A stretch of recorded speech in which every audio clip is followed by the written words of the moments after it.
Týmto videom by som sa chcela prihovoriť hlavne mladšej generácii ľudí naprieč všetkými sociálnymi sieťami. Toto video má za cieľ vás donútiť len premýšľať. Nie veriť niečomu konkrétnemu. Chcem, aby ste sa skúsili pýtať samých seba, či je to v poriadku, to, čo sa deje. A môžete si kľudne zobrať dva príklady a porovnať ich. Rusko-Ukrajina, Amerika-Venezuela alebo Izrael-pásmo Gazy.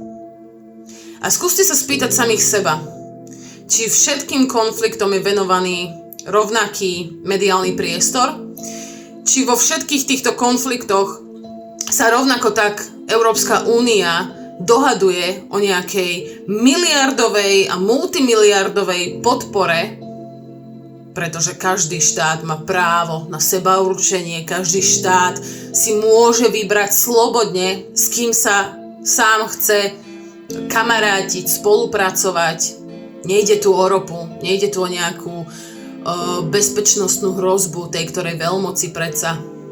Nejde tu nám o žiadnu propagandu. Ide nám o čistú pravdu, o medzinárodné právo, o ľudské práva,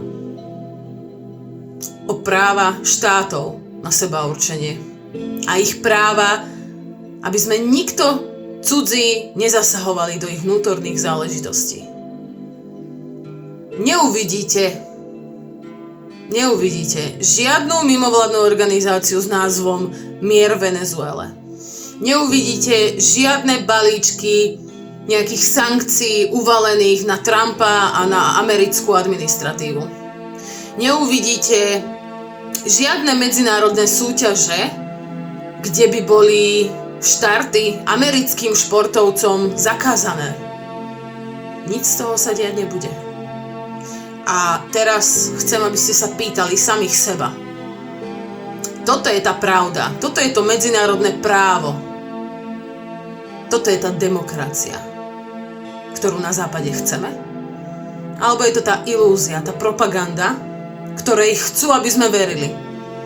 A kým na Rusko máme pozerať cez čierne okuliare, kým Rusku máme kradnúť jeho aktíva a financovať tým znovu obnovenie Ukrajiny, máme rovnaký meter aj na Američanov? Európa sa nám rozpadá. Rozpadá sa. A môžeme si za to sami. Nemôžu za to Rusi, nemôže za to proruská propaganda, nemôže za to čínska propaganda. Môžeme si za to sami. Pretože máme pocit, že sme morálnejší ako ktokoľvek iný na svete. A teraz sa pýtam, ruská ropa, ruské energie sú zlé, krvavé, alebo podporujeme tým páchanie ďalších zločinov? Odstrihneme sa od Američanov? Lebo rovnako je to krvavá ropa, krvavé peniaze? S kým bude Európa spolupracovať? S kým môže spolupracovať? Kto nemá krvavé ruky? Ako sa vedie takáto povrchná, takáto nadradená, arogantná politika? Pre koho je ešte Európa nejaký stabilný, rešpektujúci a vhodný partner? Nie sme len na smiech.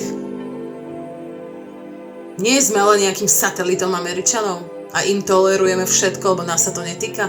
Týka sa nás to oveľa viacej, ako sme si ochotní pripustiť. A chcem, aby ste sa presne nad týmto zamysleli. Ako sa venuje pozornosť Venezuele, jej útlaku, ako sa venuje pozornosť finančné prostriedky Ukrajine.